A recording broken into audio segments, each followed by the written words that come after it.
Capítulo 31. Se escucha el mensaje.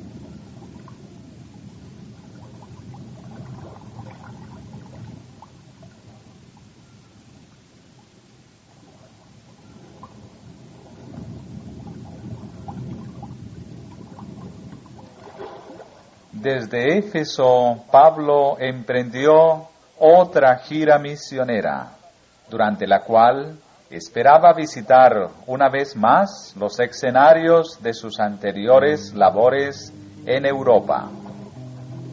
Deteniéndose por un tiempo en Troas para predicar el Evangelio de Cristo, encontró algunos que estaban dispuestos a escuchar su mensaje. Me fue abierta puerta en el Señor, declaró más tarde respecto a sus labores en ese lugar. Pero a pesar del éxito de sus esfuerzos en Troas, no podía permanecer mucho tiempo allí. La solicitud de todas las iglesias, y particularmente de la iglesia de Corinto, pesaba sobre su corazón. Había esperado encontrarse con Tito en Troas y enterarse por él de cómo habían sido recibidas las palabras de consejo y reprensión enviadas a los hermanos corintios. Pero se chasqueó. No tuve reposo en mi espíritu, escribió concerniente a este incidente, por no haber hallado a Tito mi hermano. Partió de Troas y cruzó a Macedonia, donde, en la ciudad de Filipos, encontró a Timoteo.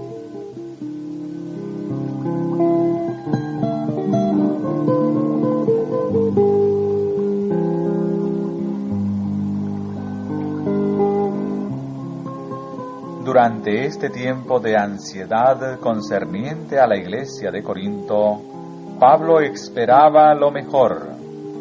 Sin embargo, a veces se le llenaba el alma de sentimiento de profunda tristeza por temor a que sus consejos y amonestaciones fuesen mal comprendidos. Ningún reposo tuvo nuestra carne, escribió más tarde. Antes, en todo fuimos atribulados. De fuera cuestiones, de dentro temores.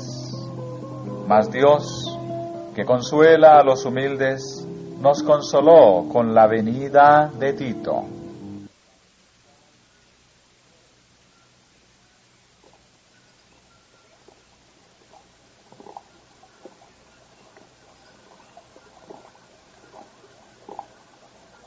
Este fiel mensajero le trajo las alegres nuevas de que se había realizado un maravilloso cambio entre los creyentes corintios.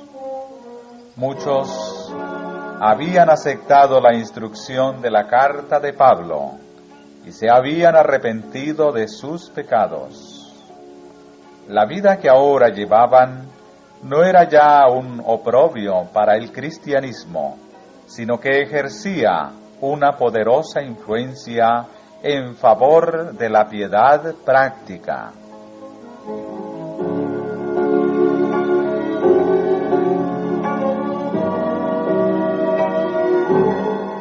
Lleno de gozo, el apóstol envió otra carta a los creyentes corintios, expresando la alegría de su corazón por la buena obra realizada entre ellos.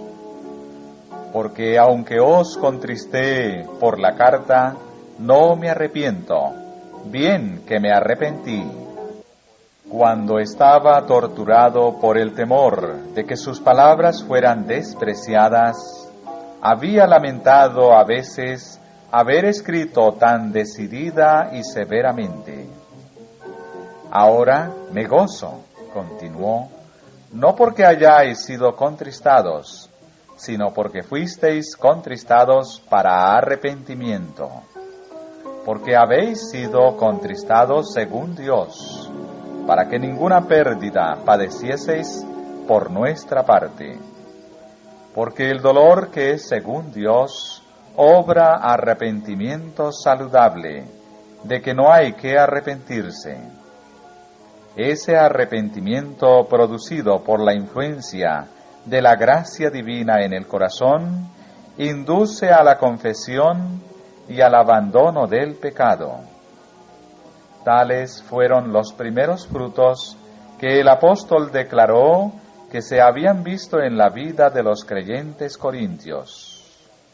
Cuánta solicitud ha obrado en vosotros, y aún defensa, y aún enojo, y aún temor, y aún gran deseo, y aún celo.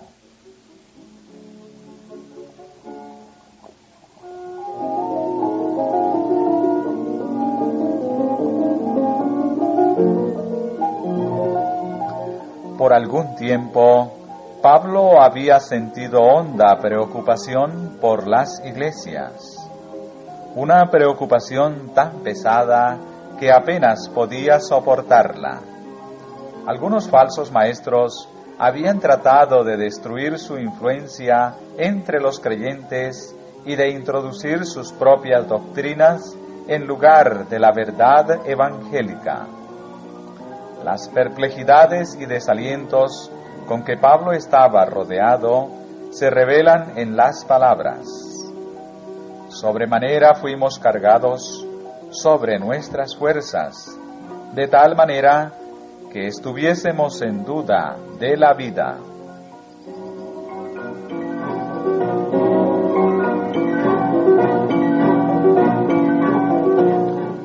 Pero ahora se había quitado una causa de ansiedad.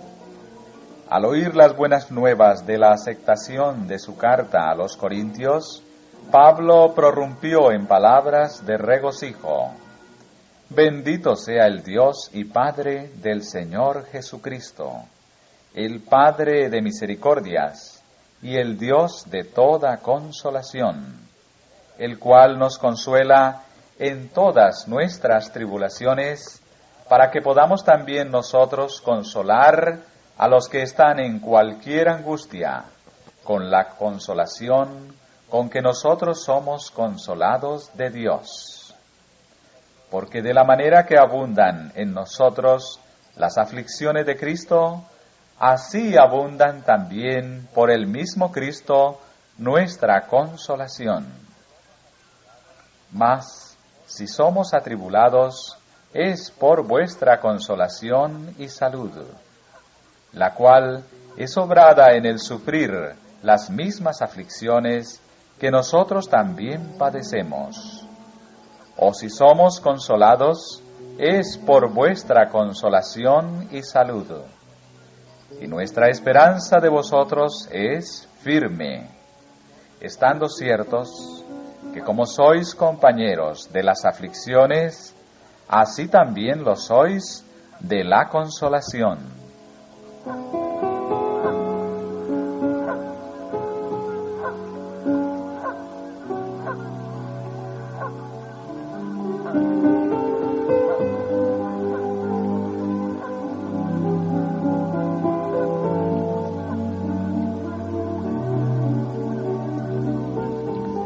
Al expresar su gozo por la reconversión y el crecimiento de ellos en la gracia, Pablo atribuye a Dios toda la alabanza por esa transformación del corazón y la vida. Mas a Dios gracias, exclamó, el cual hace que siempre triunfemos en Cristo Jesús y manifieste el olor de su conocimiento por nosotros en todo lugar.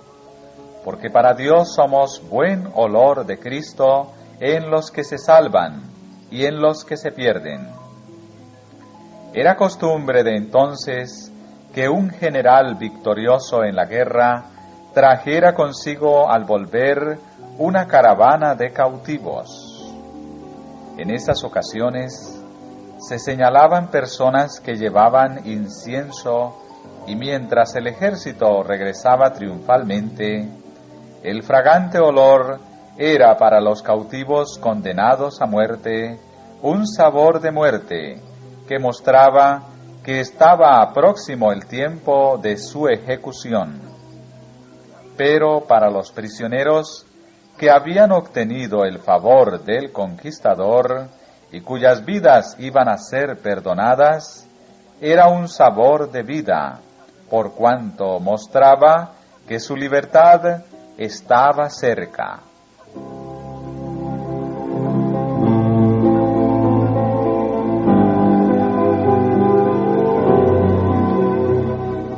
Pablo estaba ahora lleno de fe y esperanza. Sentía que Satanás no había de triunfar sobre la obra de Dios en Corinto, y con palabras de alabanza exhaló la gratitud de su corazón. Él y sus colaboradores habrían de celebrar su victoria sobre los enemigos de Cristo y la verdad avanzando con nuevo celo para extender el conocimiento del Salvador. Como el incienso, la fragancia del Evangelio habría de difundirse por el mundo. Para aquellos que aceptaran a Cristo, el mensaje sería un sabor de vida para vida. Pero para aquellos que persistieran en la incredulidad, un sabor de muerte para muerte.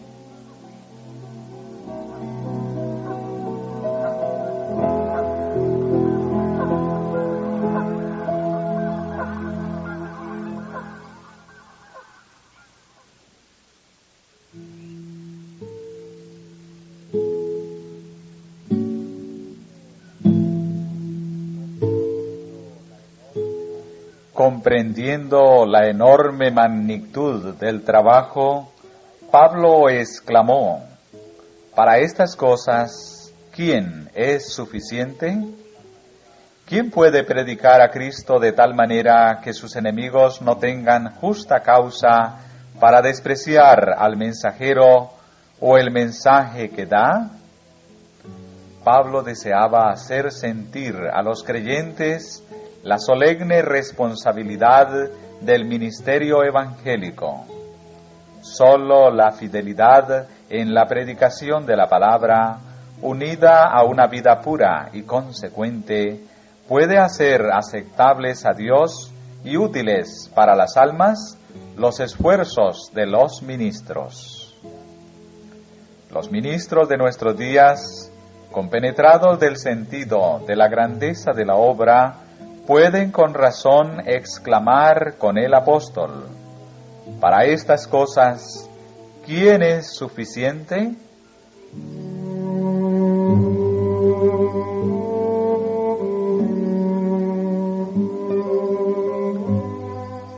Había quienes acusaban a Pablo de haberse alabado al escribir su carta anterior.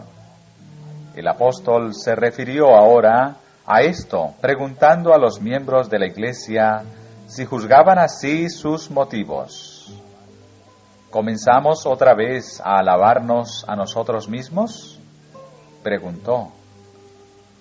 ¿O tenemos necesidad, como algunos, de letras de recomendación para vosotros o de recomendación de vosotros? Los creyentes que se trasladaban a un lugar nuevo llevaban a menudo consigo cartas de recomendación de la iglesia con la cual habían estado unidos anteriormente. Pero los obreros dirigentes, los fundadores de esas iglesias, no necesitaban tal recomendación. Los creyentes corintios, que habían sido guiados del culto de los ídolos a la fe del Evangelio, eran toda la recomendación que Pablo necesitaba. Su recepción de la verdad y la reforma que se había operado en sus vidas atestiguaban elocuentemente la fidelidad de sus labores y su autoridad para aconsejar, reprender y exhortar como ministro de Cristo.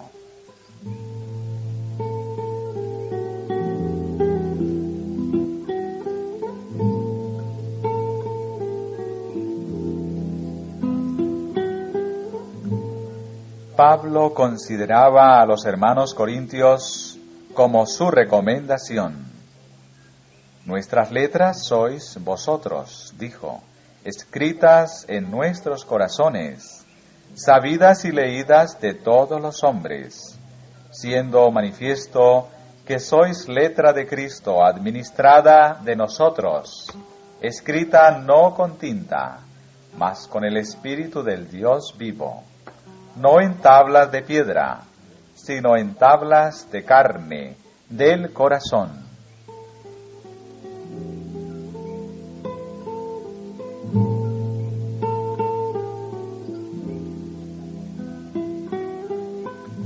La conversión de los pecadores y su santificación por la verdad es la prueba más poderosa que un ministro puede tener de que Dios le ha llamado al ministerio. La evidencia de su apostolado está escrita en los corazones de sus conversos y atestiguada por sus vidas renovadas. Cristo se forma en ellos como la esperanza de gloria. Un ministro es fortalecido grandemente por estas pruebas de su ministerio.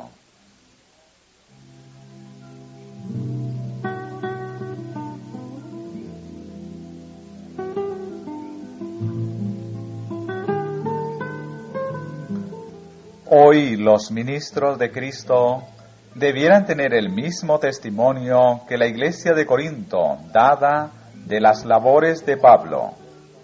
Aunque en este tiempo los predicadores son muchos, hay una gran escasez de ministros capaces y santos, de hombres llenos del amor que moraba en el corazón de Cristo. El orgullo, la confianza propia, el amor al mundo, las críticas, la amargura y la envidia son el fruto que producen muchos de los que profesan la religión de Cristo. Sus vidas, en agudo contraste con la vida del Salvador, dan a menudo un triste testimonio del carácter de la labor ministerial bajo la cual se convirtieron.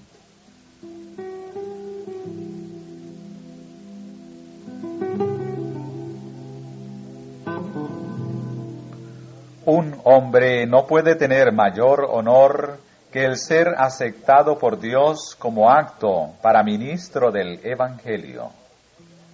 Pero aquellos a quienes el Señor bendice con poder y éxito en su obra, no se vanaglorian. Reconocen su completa dependencia de Él y comprenden que no tienen poder en sí mismos. Con Pablo dicen, no que seamos suficientes de nosotros mismos para pensar algo como de nosotros mismos, sino que nuestra suficiencia es de Dios, el cual asimismo nos hizo ministros suficientes de un nuevo pacto.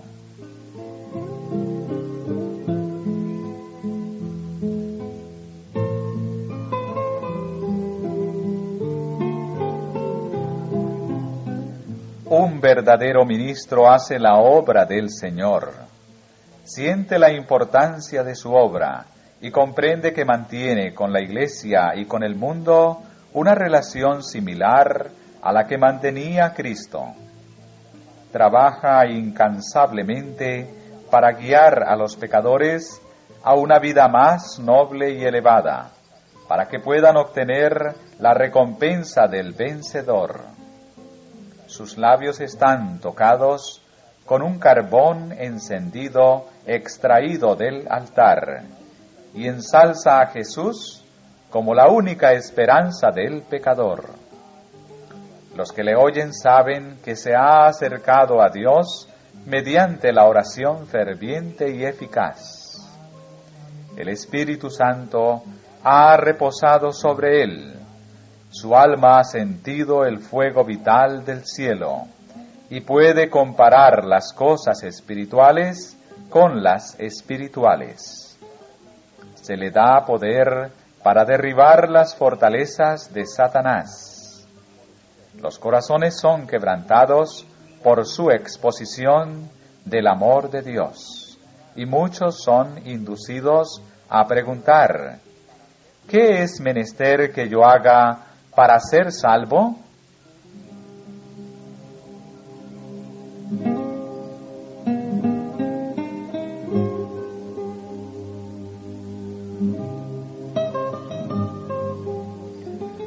Por lo cual, teniendo nosotros esta administración según la misericordia que hemos alcanzado, no desmayamos. Antes quitamos los escondrijos de vergüenza, no andando con astucia, ni adulterando la palabra de Dios, sino por manifestación de la verdad, encomendándonos a nosotros mismos a toda conciencia humana delante de Dios. Que si nuestro evangelio está aún encubierto, entre los que se pierden está encubierto, en los cuales el Dios de este siglo cegó los entendimientos de los incrédulos, para que no les resplandezca la lumbre del evangelio de la gloria de Cristo, el cual es la imagen de Dios. Porque no nos predicamos a nosotros mismos, sino a Jesucristo, el Señor. Y nosotros, vuestros siervos por Jesús. Porque Dios, que mandó que de las tinieblas resplandeciese la luz, es el que resplandeció en nuestros corazones, para iluminación del conocimiento de la gloria de Dios en la faz de Jesucristo.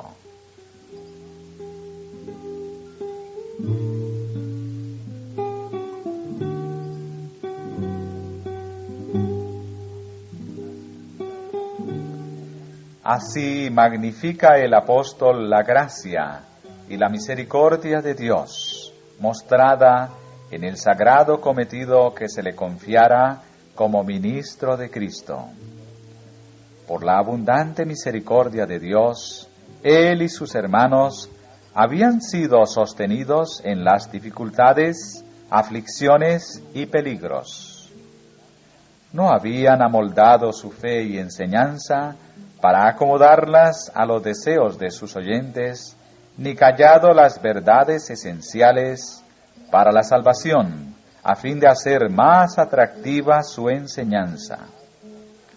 Habían presentado la verdad con sencillez y claridad, orando por la convicción y conversión de las almas, y se habían esforzado por vivir de acuerdo con sus enseñanzas, para que la verdad que presentaban fuera aceptable a la conciencia de todo hombre.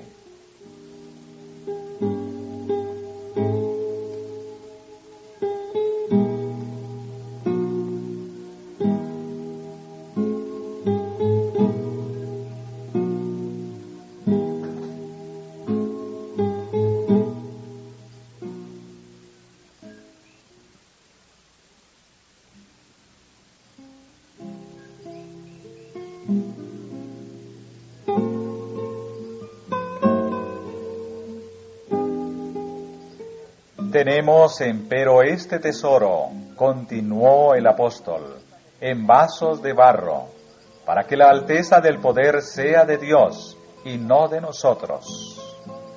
Dios podría haber proclamado su verdad mediante ángeles inmaculados, pero tal no es su plan.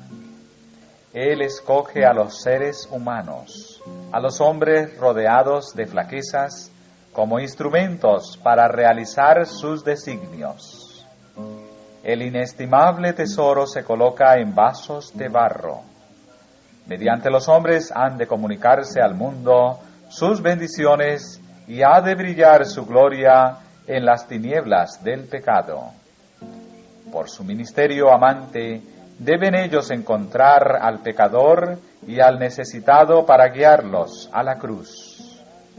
Y en toda su obra tributarán gloria, honor y alabanza a aquel que está por encima de todo y sobre todos.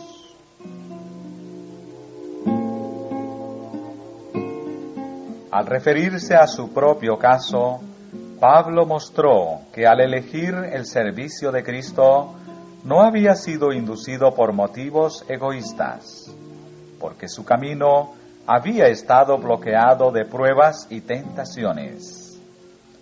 Estando atribulados en todo, escribió, mas no angustiados, en apuros, mas no desesperamos, perseguidos, mas no desamparados, abatidos, mas no perecemos, llevando siempre por todas partes la muerte de Jesús en el cuerpo, para que también la vida de Jesús sea manifestada en nuestros corazones. Pablo les recordó a sus hermanos que, como mensajero de Cristo, él y sus colaboradores estaban continuamente en peligro. Las penalidades que soportaban estaban desgastando sus fuerzas. Nosotros que vivimos, escribió, siempre estamos entregados a muerte por Jesús, para que también la vida de Jesús sea manifestada en nuestra carne mortal. De manera que la muerte obra en nosotros y en vosotros la vida. Sufriendo físicamente por las privaciones y trabajos, estos ministros de Cristo estaban conformándose a la muerte de Él. Pero lo que obraba muerte en ellos traía vida y salud espiritual a los corintios, quienes por la fe en la verdad eran hechos participantes de la vida eterna. En vista de esto, los seguidores de Jesús han de procurar no aumentar por el descuido y el desafecto las cargas y pruebas de los que trabajan.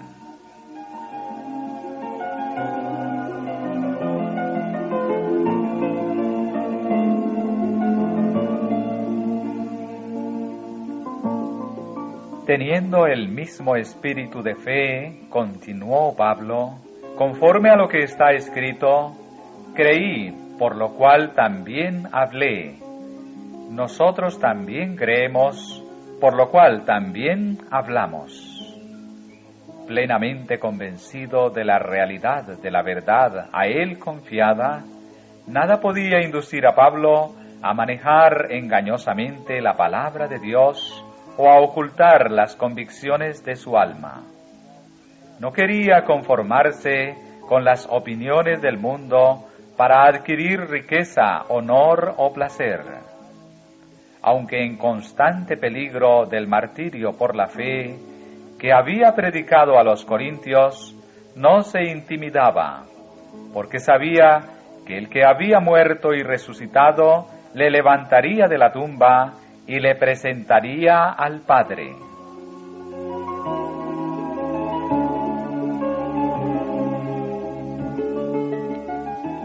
Todas las cosas suceden por vosotros, para que la gracia difundida en muchos acreciente la acción de gracias para gloria de Dios.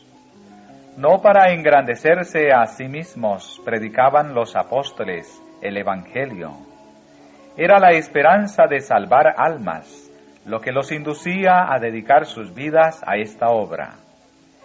Y era esta esperanza la que les ayudaba a no abandonar sus esfuerzos por causa de los peligros que los amenazaban o de los sufrimientos que soportaban.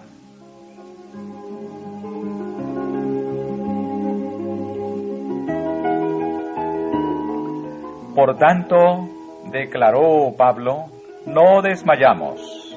Antes, aunque este nuestro hombre exterior se va desgastando, el interior, empero, se renueva de día en día.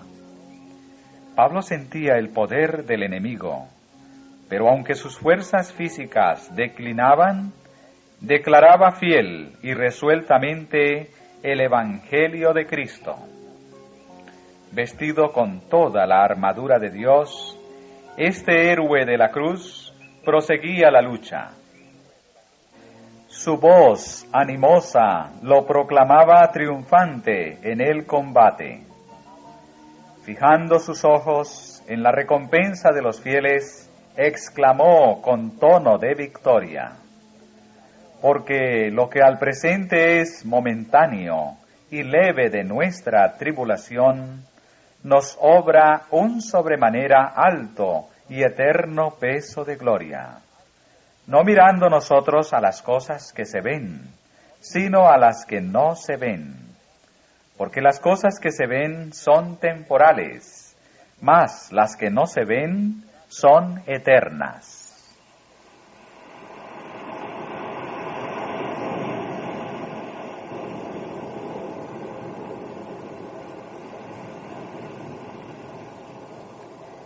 Es muy ferviente e impresionante la invitación del apóstol a sus hermanos corintios a considerar de nuevo el inmaculado amor de su Redentor. Ya sabéis la gracia de nuestro Señor Jesucristo, declaró, que por amor de vosotros se hizo pobre siendo rico, para que vosotros con su pobreza fueseis enriquecidos.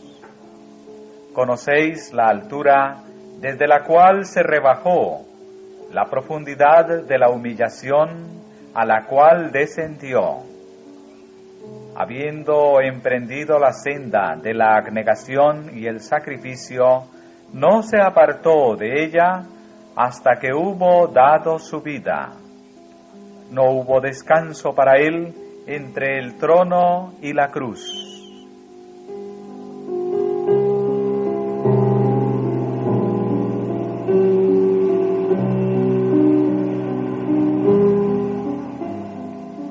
Pablo se fue deteniendo en un punto tras otro, a fin de que los que leyeran su epístola pudieran comprender plenamente la maravillosa condescendencia de su Salvador con ellos, presentando a Cristo como era cuando era igual a Dios y recibía con él el homenaje de los ángeles. El apóstol trazó su curso hasta cuando hubo alcanzado las más bajas profundidades de la humillación. Pablo estaba convencido de que si podía hacerles comprender el asombroso sacrificio hecho por la majestad del cielo, barrería de sus vidas todo su egoísmo. Mostró cómo el Hijo de Dios había depuesto su gloria y se había sometido voluntariamente a las condiciones de la naturaleza humana, y entonces se había humillado como un siervo, llegando a ser obediente hasta la muerte, y muerte de cruz, para poder elevar a los hombres de la degradación a la esperanza y el gozo del cielo.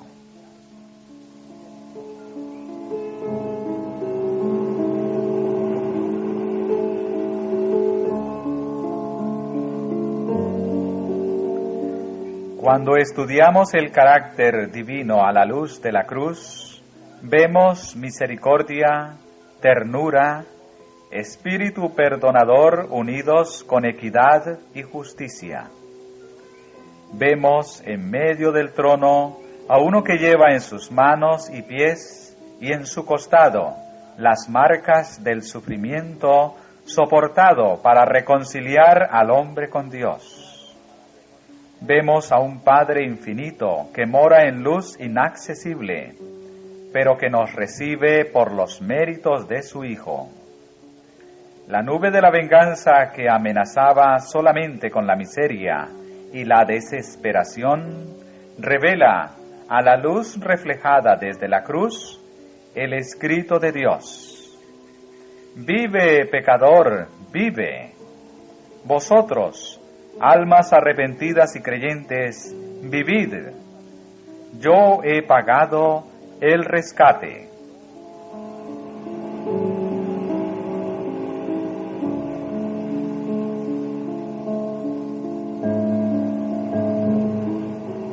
Al contemplar a Cristo, nos detenemos en la orilla de un amor inconmensurable. Nos esforzamos por hablar de este amor, pero nos faltan las palabras. Consideramos su vida en la tierra, su sacrificio por nosotros, su obra en el cielo como abogado nuestro y las mansiones que está preparando para aquellos que le aman. Y solo podemos exclamar: ¡oh, qué altura y profundidad las del amor de Cristo! En esto consiste el amor, no que nosotros hayamos amado a Dios, sino que Él nos amó a nosotros y ha enviado a su Hijo en propiciación por nuestros pecados. Mirad cuál amor nos ha dado el Padre, que seamos llamados hijos de Dios.